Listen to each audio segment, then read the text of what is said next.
Okay, today I'm going to show you how to do an IV today. Okay, basically an IV bag, picky bag, basically how you get patient get their medications and their fluids. Number one, you always close your clamp every time you get your tubing. Number two, you pick the right IV bag, because IV bags, they could be the same thing except there's a change. There might be, the doctor's order says 1,000 mLs for sodium chloride, 0.9%, and someone picked up 1,000 mLs, 3% sodium chloride. That's a hypertonic solution. So you make sure the label matches the doctor's order.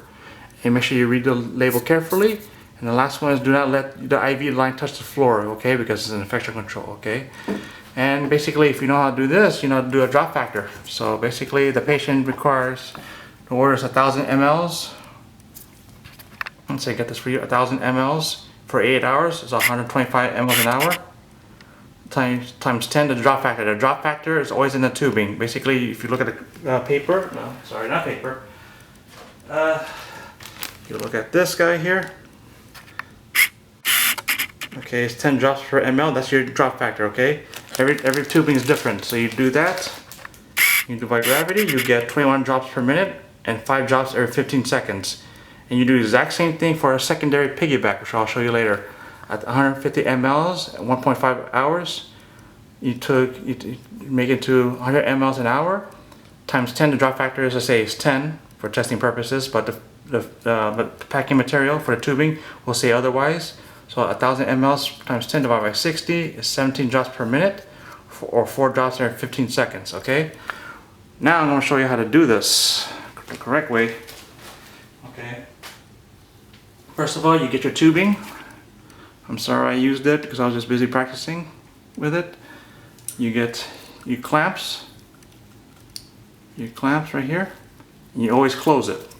Always close it. The first thing you do, because if you don't close it, when you spike the IV bag, all the fluid is going to drip in the floor, and you don't want that. Okay, so you do that.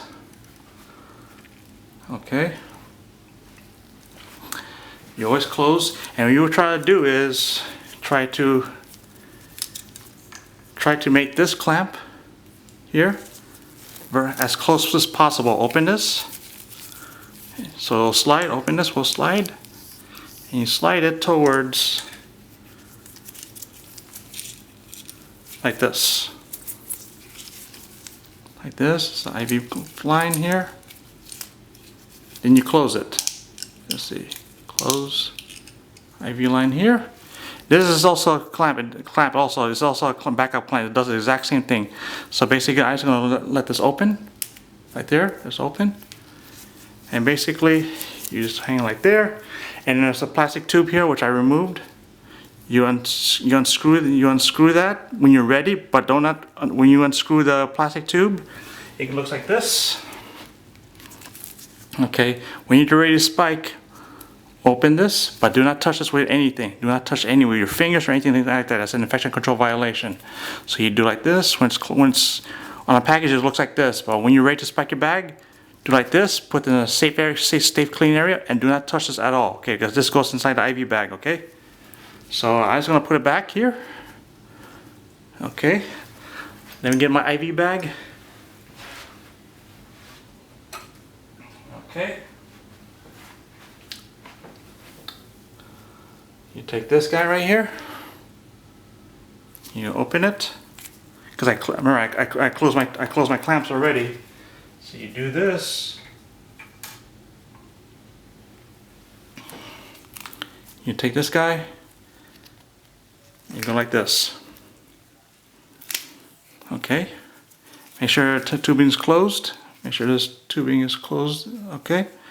Then you hang it. This is this next step. Okay. Sorry, I have I don't have a stand for an IV bag. So then what you do next, I don't know if you can see this.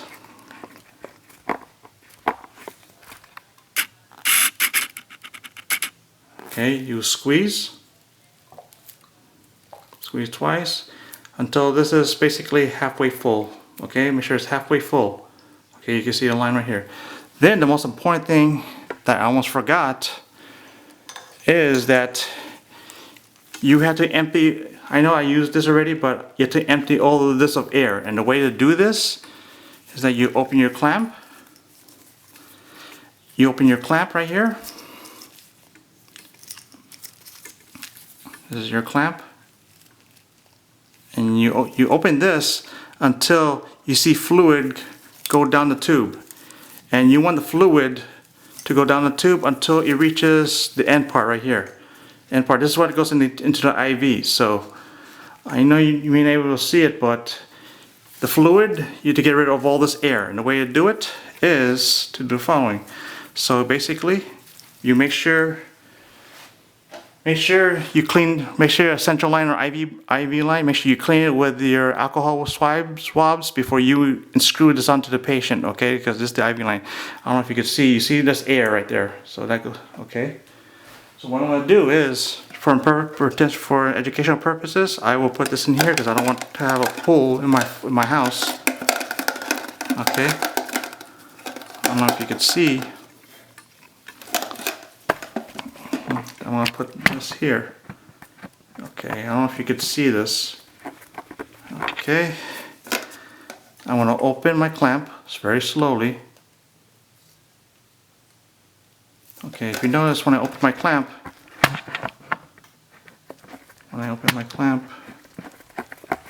okay, hold on. You see how it's dripping? It's dripping slowly now. But when I open my clamp, it's going to start dripping faster. See? It's dripping. So now you have to get all that fluid. I don't know if you can see. All this fluid has to go down the line. All that fluid until the meniscus of the fluid gets to here. Okay? That's the reason why you do that. Because you want this to be filled with fluid before you screw it onto the patient. Because if you don't, there's going to be air in the patient. You can induce an embolism, and that's not good. So what you do is, let's see, okay,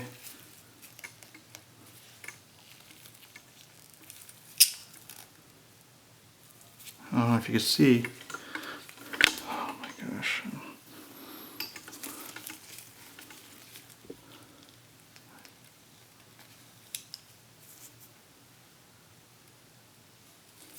okay, I think I find it.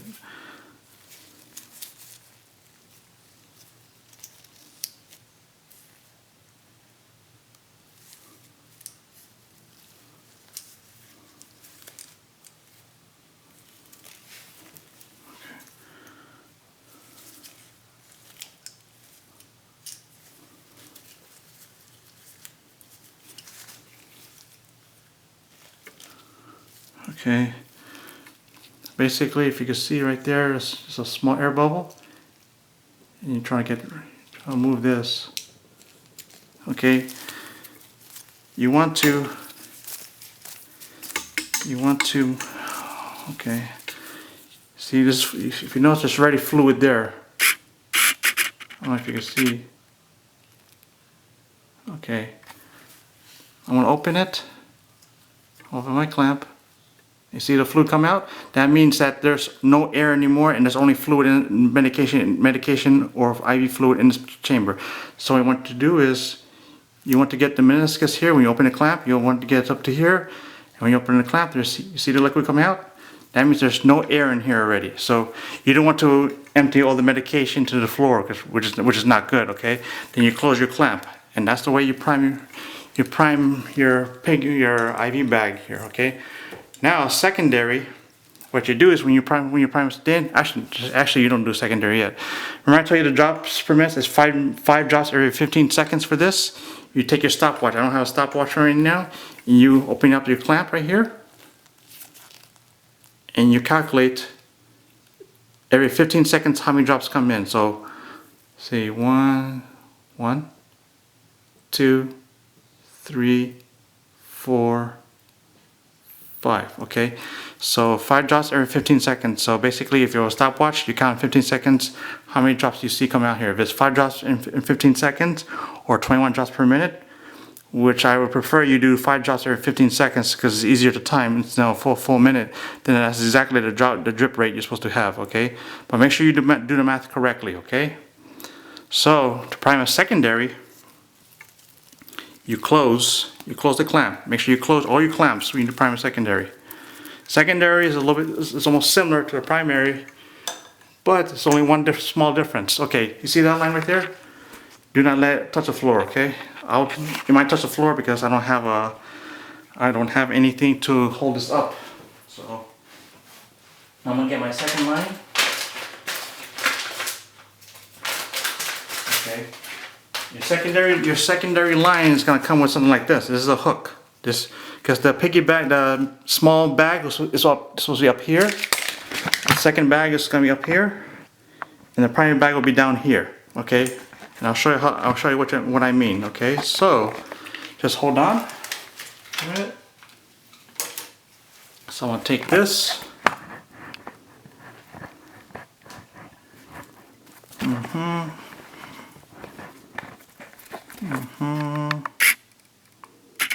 Okay, what I'm gonna do, so I'm gonna take this guy. I hope this doesn't fall on me. Okay, you will take this guy, you will hook like this, and oh boy, I don't have anything to hold this up. Okay, you hook. I was gonna do like this because I don't have anything to hold it up. Okay, but that's the way it's supposed to work. Okay, that's the way you do piggyback. It's not complete because I haven't done anything yet.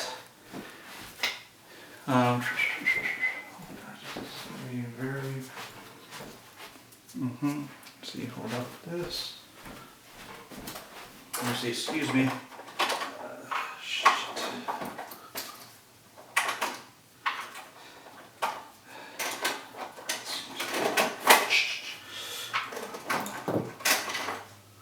Sorry about that. It's not supposed to happen like that. Just trying to get something to hold it up. Sorry. It's not supposed to drop like that. So make sure this does not drop.